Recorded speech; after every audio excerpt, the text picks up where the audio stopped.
Welcome back to DR Sports Talking Tactics. Both our teams won. Yes. At last, finally. How long's it been? It's been too long. I mean, you've been holding up your end of the bargain. That's true. I haven't. We had a blip. Yeah. Did you get any wins in that little spell? I don't remember. It's all a blur to me, to be honest. I actually think both our teams won last week, but I just couldn't really be bothered to give Chelsea credit for it. But to be fair, it was only a 1-0 win against Leeds. It probably didn't need too much shine. That's true. But we are going to talk about both clubs. I think both clubs deserve the credit. I know there's obviously Man City getting the win. Obviously, it was a penalty that got them over the line. I'm not sure there's too much tactically we need to go into there. They're interesting that De Bruyne is having spells on the bench with Bernardo Silva. Palace have fallen off as well a little bit, getting closer to the relegation scrap. 3 games in a row without a shot on target. Yeah. That's unbelievable. We'll be talking about Crystal Palace very soon if you don't pick it up. Yeah, that is true. Tottenham responded well, but I mean, it's like Expression said in his title. What does it mean? What does it even matter? We shout when it doesn't matter. Exactly. And look, fair enough, right?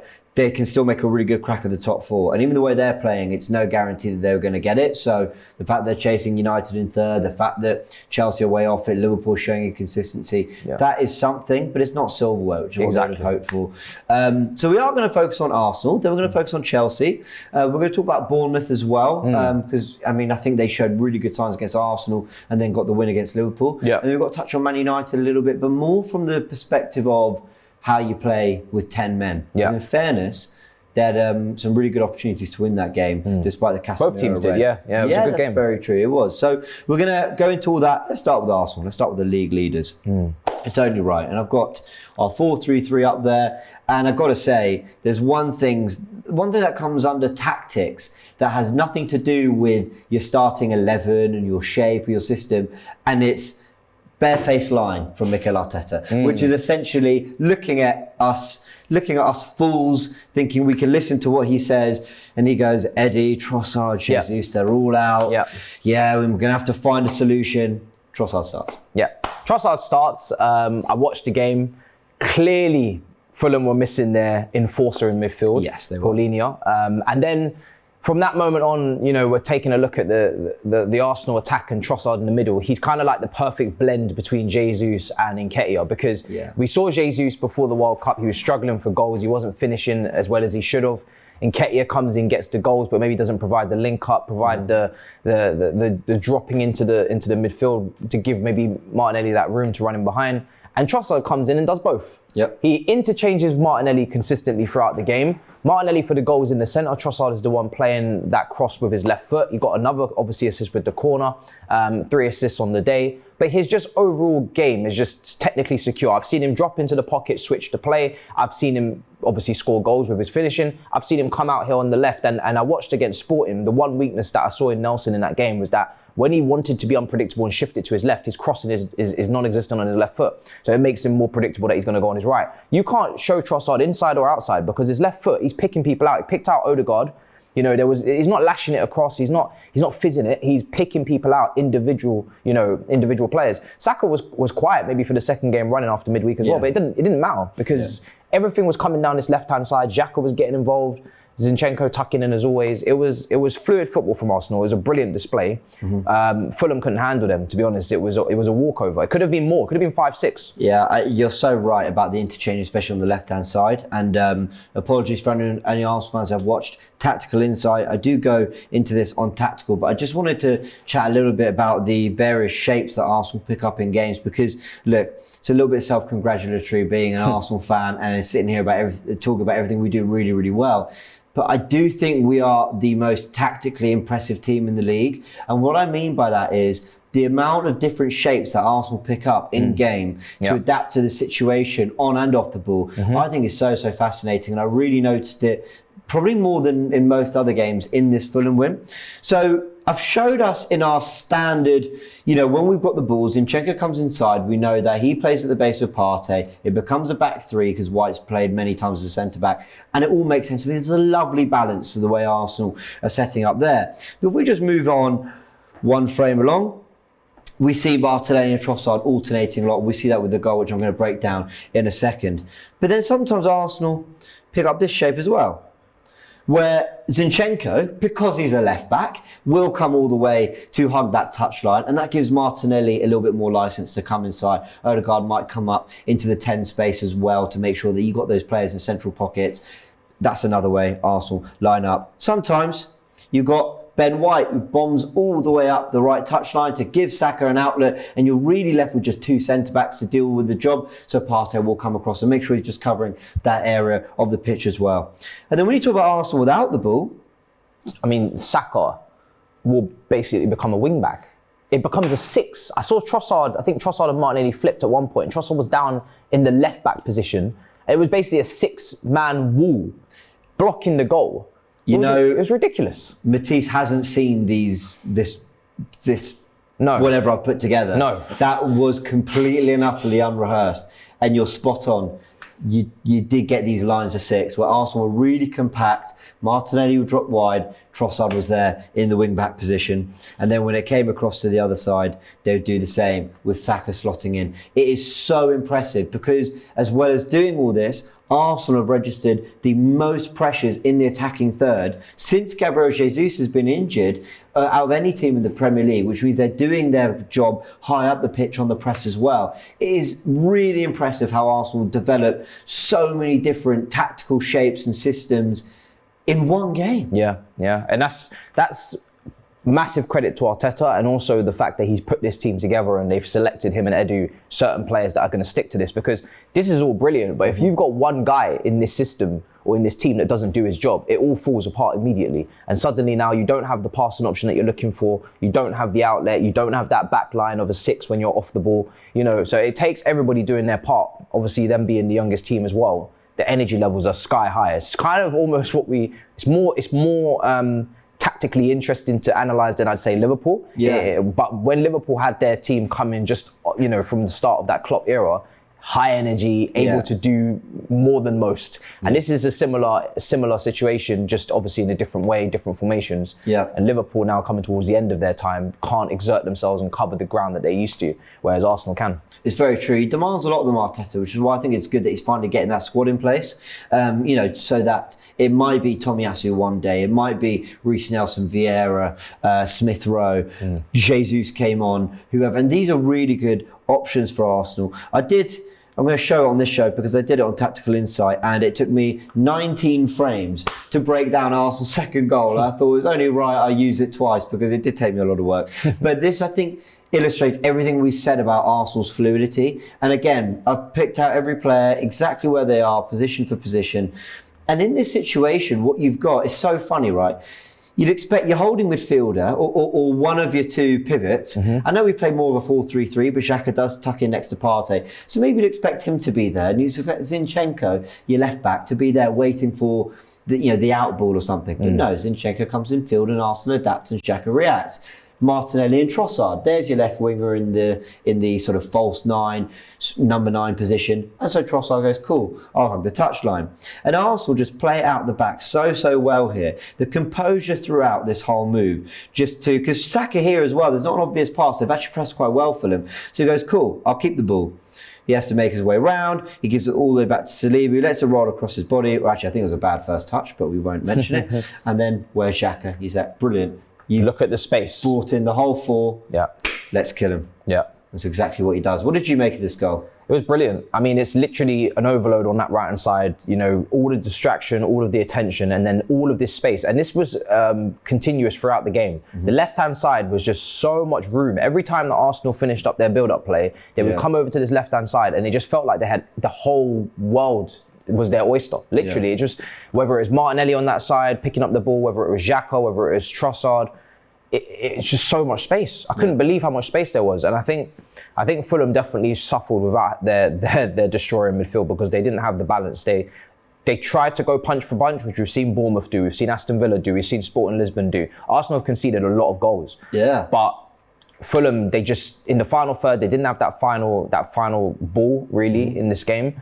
And they definitely took their punishment on the counter. Because Arsenal have been scoring a lot of goals. So we mentioned the goals conceded, but you're scoring a lot of goals as well. So if you don't hit them in those set pieces, you're gonna be punished. Well, I think since that defeat to Man City, it's been 4 against Villa, 1 against Leicester, 4 against Everton, 3 against Bournemouth, and then 3 against Fulham. I mean, I know they talk about clean sheets, wins your titles, and I hear that. But at the moment, we're just thinking game by game. And if you're scoring goals, you've always got a chance. So fair play to Arsenal. Let's talk about your team. And I'm going to swing this right over to you.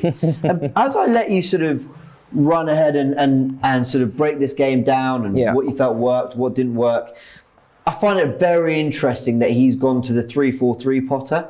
And that he's gone for a formation that is about essentially saying, look, there's a good base there. Okay, Reece James didn't play this game, but he did in the last one, the Dortmund win. He's gone back to Loftus-Cheek playing in that role. And I think it makes sense if you're going to go for Enzo and Kovacic, probably your best two central midfielders. They both feel more like someone sitting next to a sitter. Yes, exactly. It makes sense. But that back three gives them that cover. And that's the key here. When you lose Jorginho, it's a nice balance. When you lose Jorginho, your only real sitter, Zakaria, has been coming back from injury as well. And you've got an imbalance in midfield in Enzo and Kova, which I'll maintain is always going to be an imbalance defensively. But they both want to work hard. They both want to get stuck in, but they're not true holding midfielders. That back three just gives them that extra cover. I want to talk about, to begin with, Koulibaly, because he was brilliant in that central centre-back role. We've seen him this season. He's been struggling a lot. Koulibaly, he's been struggling. He's been rash. He's been getting bookings. He's been playing on the left side where Cucurella's taken up that position now. We've seen Badiashile's taken up that position. Cucurella was brilliant in midweek, really good in this game as well. Koulibaly is not a Rudiger replacement. He has to play in that middle. Switch play with both feet, play those long passes, but also have that protection around him and almost be given that security to say, no, we don't need you to step up into midfield and get above the halfway line. We don't need you to do that. We need you to just stay there and focus on your primary job, which is defending. And he seems to have really calmed down last couple of games and not been so rash and not been so head lost. It was an interesting one for Potter because he played three different formations. Leicester, Chelsea, first half, it wasn't like as if Chelsea blitzed them. I wouldn't say Chelsea had a brilliant performance at Leicester, but what they did do at last was put the ball in the back of the net and actually create really good opportunities. There was a lot of near misses with offsides, Felix offside, Mudryk offside as well. Enzo Fernandez, this guy, his passing range in this game was ridiculous. He was my man in the match, slightly ahead of Kai. Maybe Koulibaly could have got in the conversation as well. Outside the right boot, playing it around the corner. The goal, lovely little dink over the top for Kai Havertz. Again, lovely lob finish. Everybody had PTSD. They thought it was offside. But Enzo Fernandez has just brought a wonderful creativity to this team. And when you look at his passing stats, every single match, for long balls, for progressive passes into the final third, he's shattering all of these. When we go back to our stats, if you can get Enzo, you're gonna see his metrics are fantastic in this area. It was the same thing with Benfica, and this is what we paid the money for, because I'm gonna keep it a buck. If he's not in the team, we potentially don't win the game. We might draw 1-1 because a lot of the goals came from his individual quality. It wasn't always systematic. It was him having the eye for an incredible pass that previous, before he came in, would have been overhit, underhit, and it would not have materialized to an attacking move, and we would not have been able to finish off the job. So a lot of chance creation has come from him being in the team. And obviously the big raised eyebrows, Mudryk starting up front. But I do believe that he's done that because maybe he doesn't quite trust Mudryk from a defensive standpoint, potentially. Sometimes he's been not tracking his runners, etc. And he wants that kind of Raheem Sterling replacement that we saw against Dortmund, where he's making those runs off of Kai. And Kai in this game basically did stay in that position, which was inside the right, giving us actually now the passing range that we saw it by Leverkusen, picking his head up. Kai was brilliant. He was by far the best attacker in this game. Felix and Mudryk had very iffy games. Mudryk obviously got his assist, so that's a confidence booster. But Kai Havertz completely took control of that attack. He was involved in the goals.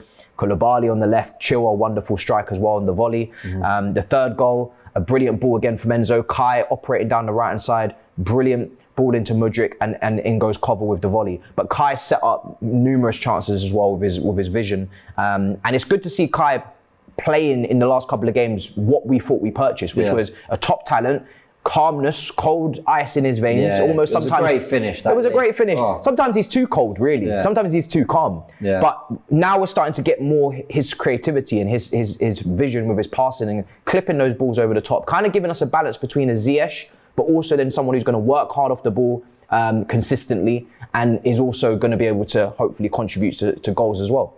Isn't it funny how, when things are going really wrong for a team, and for Chelsea it did for a while, Liverpool have had their spells, and then you look at the 11 and this is where if you want to know what's happening with a football club, I always say, go listen to their fans. If I really want to know what's happening with Chelsea, I'll go watch your channel.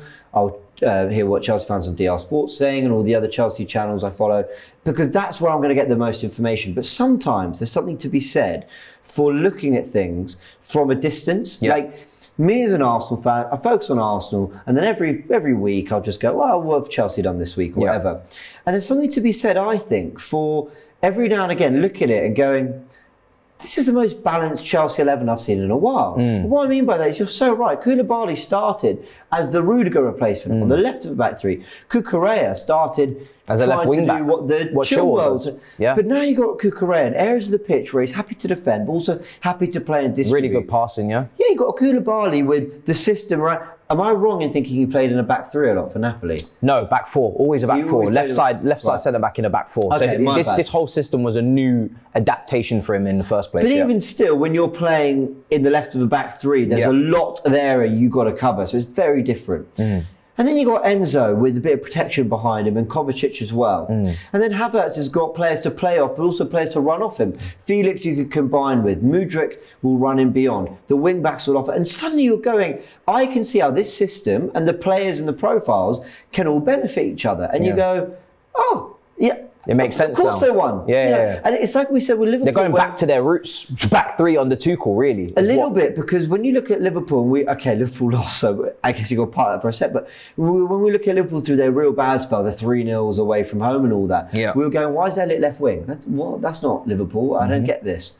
And then they resorted to something a little bit more familiar to them, and they beat Man United 7-0. Now, again, I guess Bournemouth doesn't really support that point, but what I'm saying is sometimes it's about going, let's just go back to what we know. And that's why we're going to turn the attention to Leicester in a sec, but I'll let you finish on Chelsea. I think that's where Rodgers is having a bit of a problem. But you've got to hear, you're putting Felix in more of a 10. Was he dropping into that space sometimes? There was an issue because what was happening for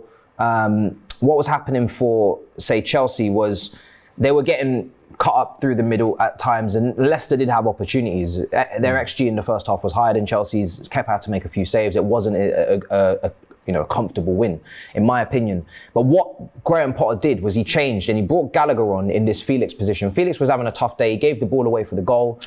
He hit the post as well, 1v1, which was unlucky. He's been having a lot of issues hitting the bar with his finishing. So he's been a bit unlucky, but then also, could definitely be better at times. And he brought Gallagher on and he just shored up the midfield. He said, I'm not going to ask Gallagher to come and play in this front three, do something that he can't do. I'm going to bring him on, shore up that midfield, and I'm going to play a 3-5-2. And then I'm going to let these two play. And when I initially saw it, I thought, this is a bit too defensive. It's 45 minutes. You're going to bring on a lot of pressure. And we did. We had to kind of stomach that for the first 10, 15 minutes in the second half. And then he goes to a back four and he brings on Trevor Chalobah for Loftus-Cheek. And he brings on a couple of other players at this point, Pulisic's on as well. And he goes to a 4-3-3. And you've got Pulisic in this role. You've got Mudryk on the left wing. This is where the goal comes from. And then you've got a midfield three. And at that point, Chilwell's come off, and on comes Zakaria as well. And now you've got a situation where Chelsea are playing a 4-3-3, and they've got Mudryk in his strongest position where he gets the assist from. Kai's up there. Pulisic's on the right. And now Chelsea get that third goal. So we saw three different systems from Potter in the space of that second half. But Leicester, I know exactly what they were trying to do from the minute the game began, because this is what Chelsea have struggled with quite a few times this season, is when they play, well, actually in the last couple of years, when Chelsea play a back three, when we come up against two striker formations, we had it Danny Ings and Watkins for Aston Villa. We had it Brentford as well. I think we lost that game with their strike partnership. You put two on the back three, and you stop them from doing great build-up play. And most of the build-up play was coming down the left-hand side. Anytime it went down to the right, we kind of just hoofed it long, and we couldn't really build up. And Maddison was picking up these pockets in the left. Dewsbury Hall was picking up these pockets in the right. Sometimes they were interchanging. And Chelsea were really struggling in the midfield to cope with that, because it was almost like there was this box and there was always a man over, there was always a man spare, and it was kind of like we were being outnumbered at times. And obviously these two, not traditional holding midfielders as well, so it was becoming quite a problem. But in the end, Leicester couldn't quite take full advantage. Their back line, I keep saying it, there's a lot of individual errors here. They should have had a man sent off in Ricardo Pereira for his challenge on Felix, but also Falaise here got sent off as well for a second booking offence. There's a lot of Amate we saw at the World Cup for Ghana was not great. He's always been a liability in my opinion for Leicester. They've got something going forward with Daka and with Iheanacho, with Maddison and with Dewsbury Hall, and when Harvey Barnes comes on and etc. Vardy obviously, but that defence is what could have them get relegated. If they was to lose Maddison again, we know how important he is to this team. When he's on the ball, you could see the clear difference in quality. But that defence is not good enough. I agree. I'm going to steal that back from you. Thank you very much. Yeah. I agree. I think they. Look, I don't think they'll get relegated because whenever I watch them, I'm like too impressed by Leicester in terms of what they try and do and some of the firepower they have to. I feel like I say that for a few teams though. I feel like Southampton's a decent team. I feel like Leeds have Nononto and Somerville and Rodrigo if he comes back. You're right. Adams. I feel like Wolves got a decent. I feel like everybody's like West Ham, but somebody's going to go down. and with all due respect to Bournemouth, the team that I'm most critical of in terms of what I think they have in terms of resources. In terms of the squad quality, they've just gone and beaten Liverpool, which we're going to get onto. So somebody is going to go down that we would never expect with the quality, and there's going to be some brilliant players to pick from, I think, in some of these teams, Maddison being one. That is true. Yeah. All right, well, Chelsea, listen, I said, not with chess, but I said, look, let's just wait and see, because I don't think it's all on Potter, the recruitment side of things. And he's trying to play with it, he's trying to find a balance. But it's not all on him, but he must get results. He must get results. He must. Unfortunately. He must. Well, two wins on the bounce, we're still 10th. Long way to go for him, but it's been a very good week for him. So I'm happy for him. There were a couple things when Arteta was struggling that remind me a little bit of Potter. And what I mean by it, it's nothing to do with their managerial styles or anything like that. I mean, maybe there's similarities, but I'm not going to go into that. But I was going to say things like when we lost, so when he needed a win more than it was like you have to win or you're basically out, which is what was being said. He beat Norwich 1-0, just got over the line. A bit like you guys with Leeds, just got over the line.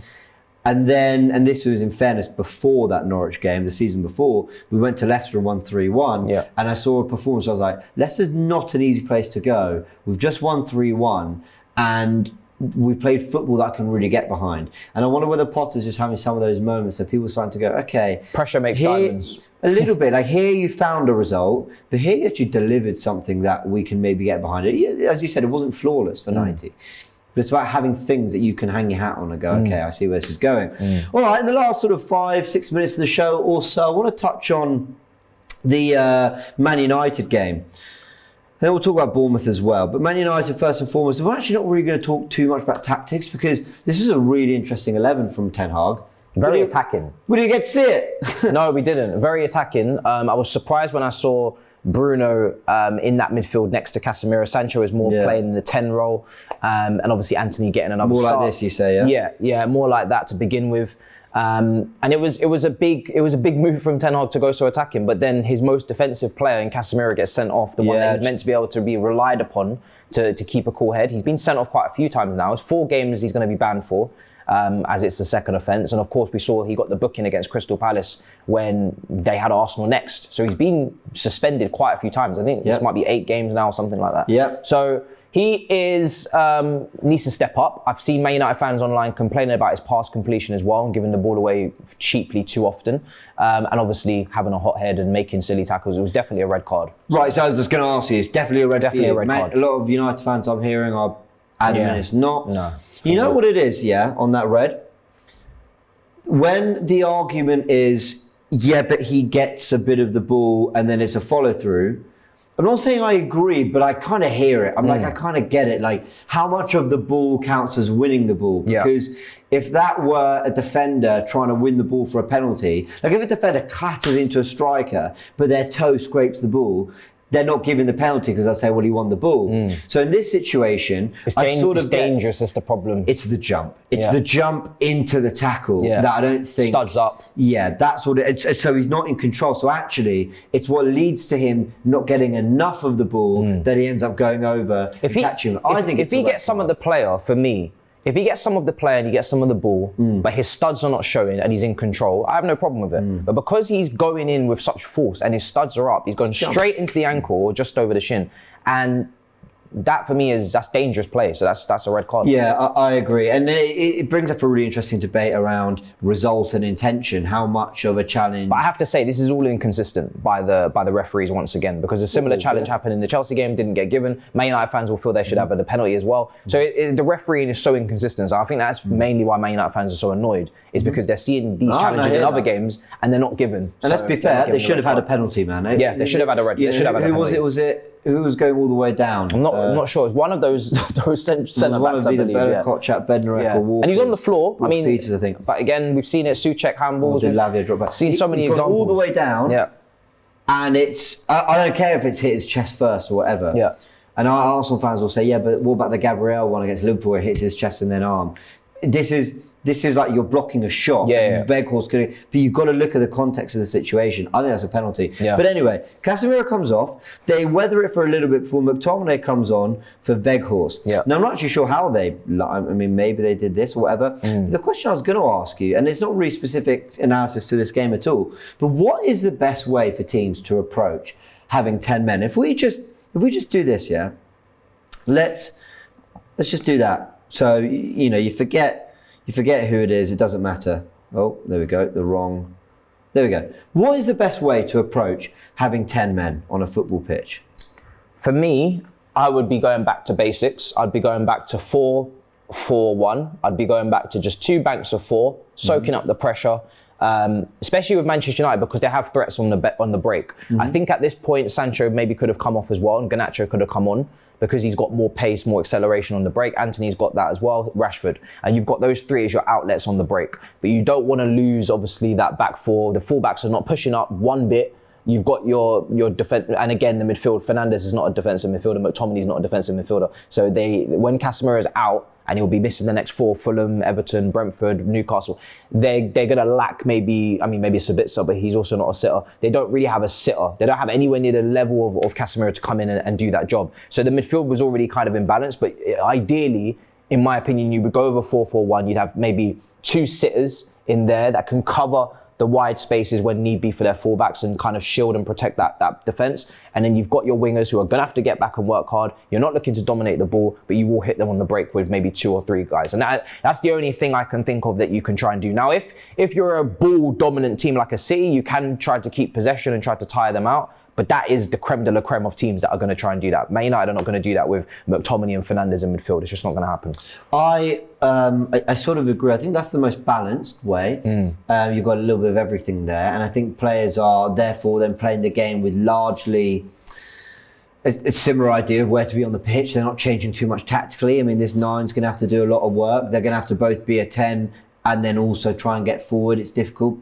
Arteta once went with this.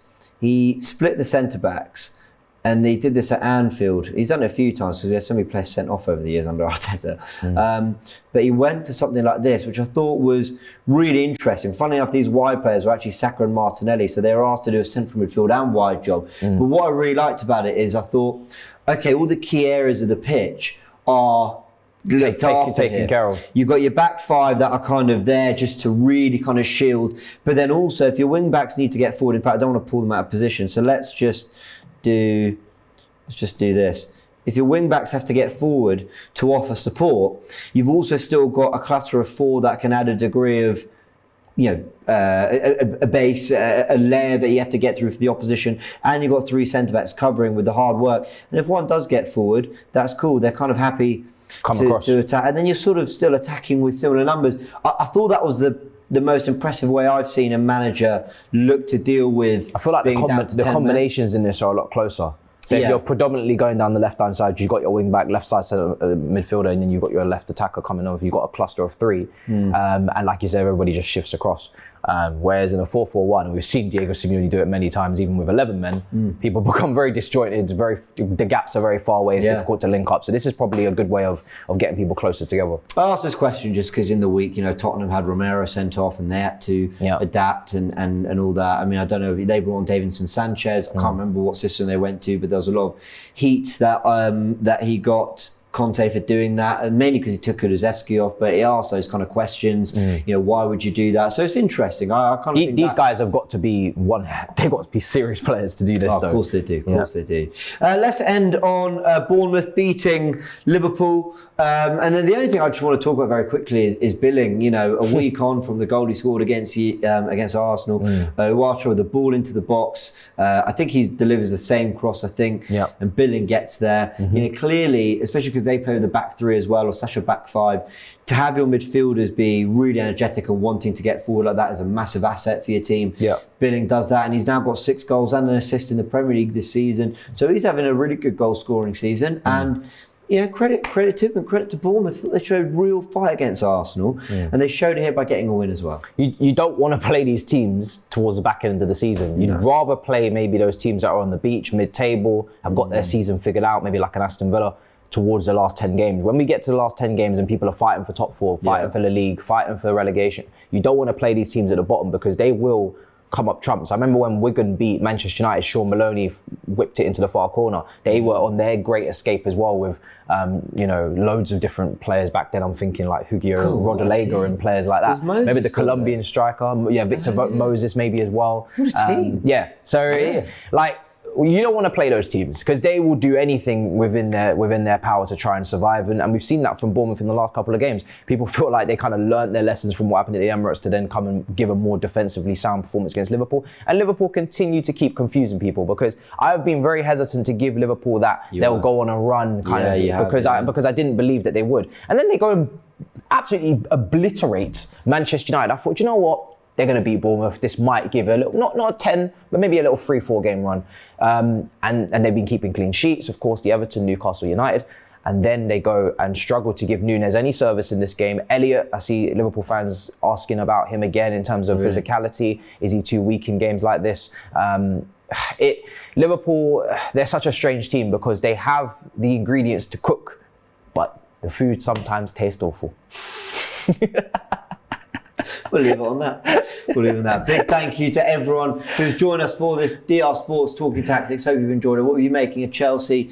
Is there a little bit of a resurgence? 3 wins in a row now, 2 clean sheets in that, and a big win at Leicester, who, despite their form, not an easy place to go. So fair play to Chelsea there. Arsenal doing what they're doing. As we mentioned, and as I asked, are Arsenal the most tactically impressive team in the league? I think so. Give them evidence why, but let me know in the comment section what you make of it. Liverpool, what's going on there? Bournemouth, will they survive? Leicester, will they go down? There's so many questions. And how would you, if you're a manager, play with 10 men, as we saw United do for large parts of the games? So Matisse, a big thanks for joining. It's always a pleasure. We'll be in the comment section to reply to some of your comments and thoughts. Hit the like button if you enjoyed, and we'll catch you next week on another Talking Tactics.